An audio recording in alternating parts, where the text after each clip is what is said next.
Sunana Mr. Auta muryar na kasassu. Ra'ayina da kuma fahimta ta akan maganar da Rarara yi yana kan daidai. Mai girma shugaban kasa, Rarara yana nufin ba zai sake yi maka waka ba.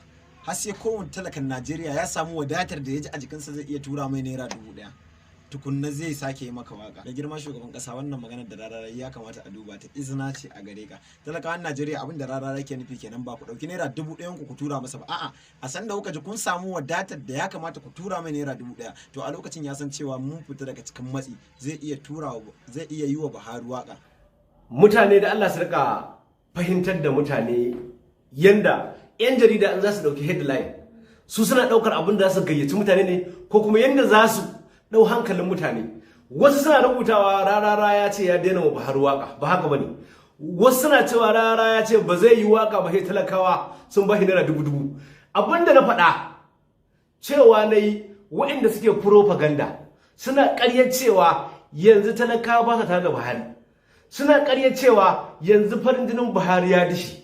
Sai na ce to ni na gamsu da Buhari, na kuma yarda har yanzu bai canza ba, zuciyar shi yana so ya gyara ƙasar nan.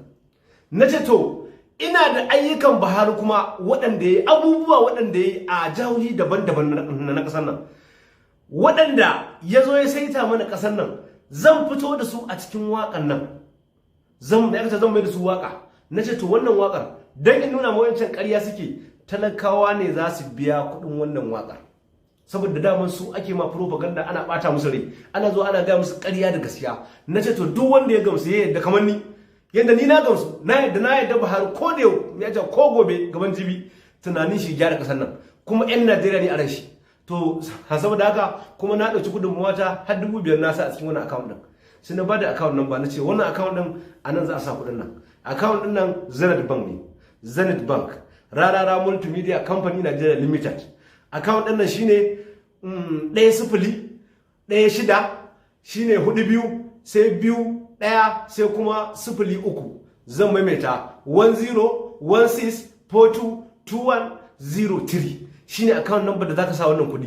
In zaka sa wannan kudin ka rubuta wana ne daga guri kaza ya turo wannan kudin, saboda za mu rika posting muna updated din mutane abin da yake faruwa, saboda waɗanda suke propaganda su tabbatar da ƙarya suke yi. Talakawa na tare da shugaban ƙasa, kuma shugaban ƙasa na tare da su, kuma har yanzu zuciyar shugaban ƙasa ba ta canza ba. Waɗanda suke wani kulle-kulle don ka shugaban ƙasa ya samu nasara su ne za su ji kunya insha Allah.